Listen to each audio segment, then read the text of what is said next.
आदरणीय मेरे प्रिय दोस्तों और भक्तों, आपके समक्ष पुरानी कल्याण पत्रिका जो कि 1981 की है, उसमें से एक वृतांत जिसका शीर्षक है 20वीं सदी की एक सच्ची कथा आपके समक्ष रखने जा रहा हूं। दोस्तों, लगभग 8-9 मिनट का होने वाला यह वृतांत है। आपसे विनती है कि आप बने रहेंगे इस वृतांत के अंत तक। आपको स्वयं पता चल जाएगा कि वह 20वीं सदी की सच्ची कथा क्या है। तो दोस्तों, इस उम्मीद के साथ कि आप इस वृतांत को बीच में छोड़कर नहीं जाएंगे, क्योंकि बीच में छोड़ना पाप हो जाता है। इस वृतांत को शुरू करने की इजाज़त दीजिए। तो दोस्तों, यह वृतांत शुरू करते हैं। मगध क्षेत्र के कोथवा, रामपुर, नयनचक, मुस्तफापुर, आदमपुर और आसोपुर, इतने गांवों में एक ही विद्यालय हुआ करता था जो कि बहुत प्रसिद्ध था। उसका नाम था वेद रत्न विद्यालय। इस विद्यालय में 6 कोठरियां थी, अतः 6 ही कक्षाएं थी। इसके साथ ही छात्रावास भी था, जिसमें प्रांत के विद्यार्थी आकर रहते थे और पढ़ाई करते थे। उनके लिए एक भोजनशाला भी थी और एक खेल का मैदान भी था।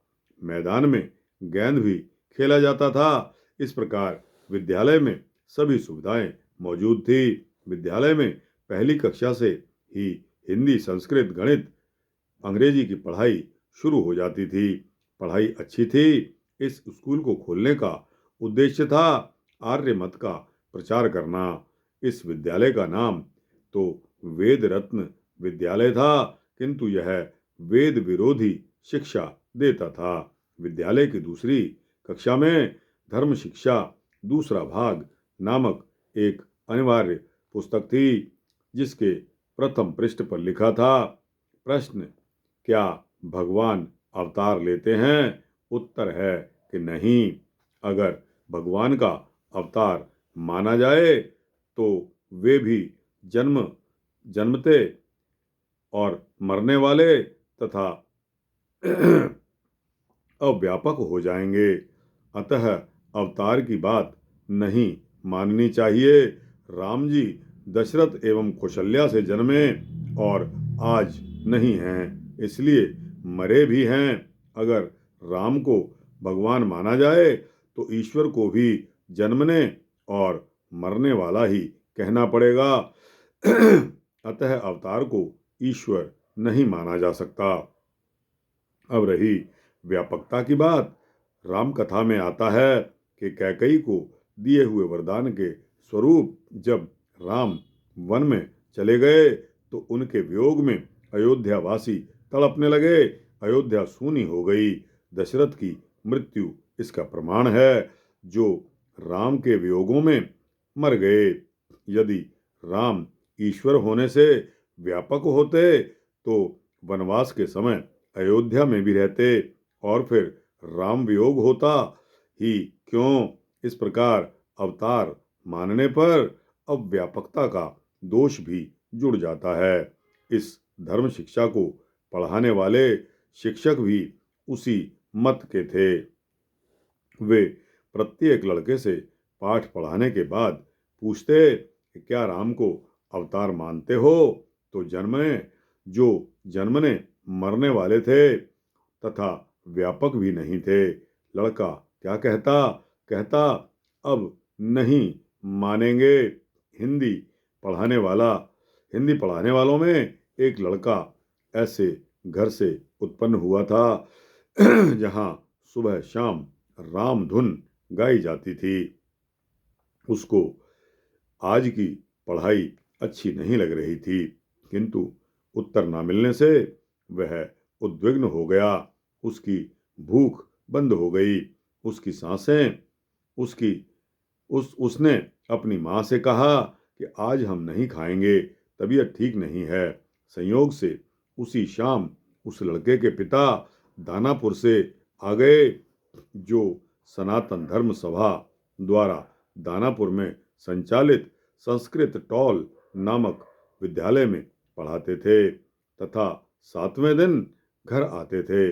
लड़के की माँ ने पिता से कहा कि देखिए, आज लड़का कहता है कि हम नहीं खाएंगे, तबीयत ठीक नहीं है, इसे देखिए तो जरा। लड़का पहले ही पिता के पैर छूने आ गया था।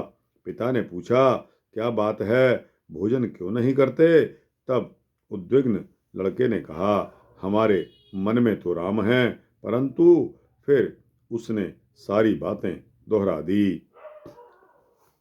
पिता ने कहा कि बैठिए, साथ में भोजन करेंगे, कल तुम्हें साथ ले चलेंगे, उत्तर 1 मिनट में हो जाएगा। लड़के के पिता को अगले दिन 10 बजे संस्कृत टॉल जाना था। इससे कुछ पहले ही इक्के पर बैठकर वे अपने आवास पर आ गए। आवास एक मंदिर में था। पिता पुत्र पहुंचे, तब लड़के ने कहा कि विद्यालय जाने में 10 मिनट देरी होगी। कोई बात नहीं, आप कल के प्रश्न का उत्तर दे दें तो मन हल्का हो जाएगा। तब उन्होंने मंदिर से मिट्टी का एक बुझा हुआ दीपक और दिया सलाई निकाली और लड़के से पूछा, बोलो, यह यहाँ कहीं अग्नि है कि नहीं है? लड़के ने चारों ओर देखा, वहां अग्नि नहीं थी। पिताजी ने कहा कि देखो, हम माचिस जलाते हैं। फिर कहा, देखो, दीपक में अग्नि है।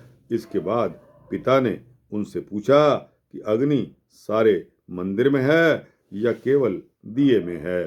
लड़के ने उत्तर दिया, अग्नि तो सभी जगह है, भले ही वह दिखती न हो। पिता ने कहा कि बेटा, सभी जगह व्यापक मानते हो तो हाथ की दिया सलाई है कि नहीं? लड़के ने कहा कि हाँ। इस प्रकार इसे कलकत्ता में, पटना पटना में जहां भी जलाओगे यह जल जाएगी। इसी को संस्कृत शास्त्रों में कहा जाता है कि आग समूचे विश्व में व्यापक है, परंतु दिखती नहीं है। जहां जहां उसको प्रकट किया जाता है वह वहीं पर साकार दिखाई पड़ती है। इसके पश्चात पंडित जी ने दीपक बुझा दिया और पूछ लिया कि अब आग है या नहीं। उसने कहा कि नहीं, दीपक बुझ गया है। पिता ने बताया कि वस्तुतः यह आग नहीं थी, यह उसका जन्मना मरना नहीं है, यह उसका प्रकट होना न होना था। भाव यह है कि अप्रकट रूप से अग्नि हर जगह व्याप्त है, परंतु दिखाई नहीं पड़ती। जब दिया सलाई आदि किसी उपाय से दिख जाती है, तब उसकी व्यापकता में कोई दोष या कमी नहीं आती। इसी प्रकार राम दशरथ एवं कौशल्या से प्रकट हुए थे, मनुष्य की तरह जन्मे नहीं थे। इसलिए गोस्वामी तुलसीदास जी ने लिखा है, भय प्रकट कृपाला दीन दयाला। और आज राम दिखते नहीं तो इसका अर्थ यह नहीं है कि वे मर गए, वे केवल अप्रकट हो गए हैं। सामान्य मनुष्यों के जन्मने मरने से सर्वथा भिन्न है। इस बात को गीता में भगवान श्री कृष्ण ने कहा है, जन्म कर्म चा ये दिव्यमेवं यो वेत्ति तत्वतः त्वक्ता देहम पुनर्जन्म नैति मामेति सो अर्जुन। हे अर्जुन, मेरे जन्म और कर्म दिव्य अर्थात निर्मल और अलौकिक हैं। इस प्रकार जो मनुष्य तत्व से जान लेता है वह शरीर को त्याग कर फिर जन्म को प्राप्त नहीं होता, अपितु मुझे ही प्राप्त होता है। इसके पश्चात लड़के को साथ लेकर पंडित जी संस्कृत टॉल चले गए।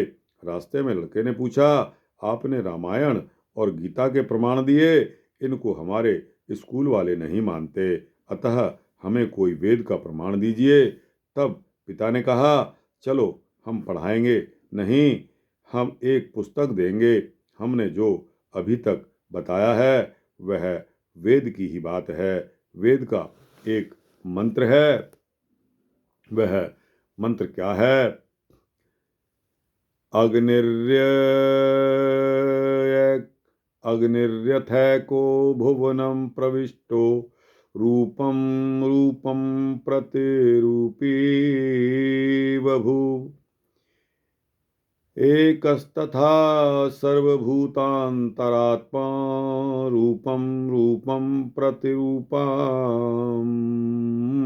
बहिश्च।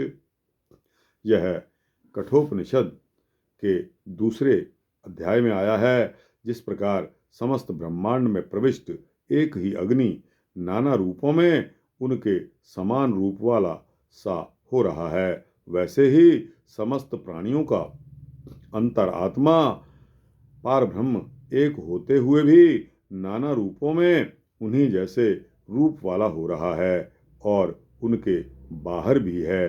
कहने का तात्पर्य यह है कि अग्नि सारे संसार में व्यापक है, अप्रकट रूप से व्यापक है, और यदि हम दिया सलाई जलाएं तो दीपक जलाने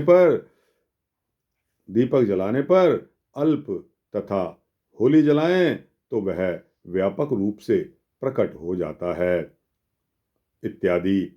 उसी तरह भगवान भी कभी राम के रूप में कभी कृष्ण के रूप में प्रकट होते हैं। वेदों में भी भगवान के अवतार सिद्धांत का वर्णन है। इस तथ्य को पाकर बालक को बड़ी प्रसन्नता हुई। उसने कहा कि पिताजी, जब इतनी साफ बात वेद में लिखी है तो ये लोग गलत क्यों पढ़ाते हैं। पिता ने कहा, इन सब बातों को मत पूछो, यह अंग्रेजी तुम्हारी समझ में नहीं आएगी। इसका रहस्य बहुत गूढ़ है। तुम्हारा काम चल गया है ना, बस तुम रहने दो। अवतारी विग्रह की विशेषता, भगवान राम कृष्ण आदि का अवतारी शरीर प्राकृतिक नहीं होता, अर्थात भगवान के शरीर में हड्डी, चाम, मांस आदि कुछ नहीं होता। भगवान का स्वरूप है सच्चिदानंद। वे ही भगवान नील रूप में प्रकट हो गए। कृष्णो वै पृथगस्ति कोश विकृतः सच्चिन्मयो नीलिमा। प्रबोध सुधाकर, पृथ्वी पर ही अभी आग को हमने देखा है।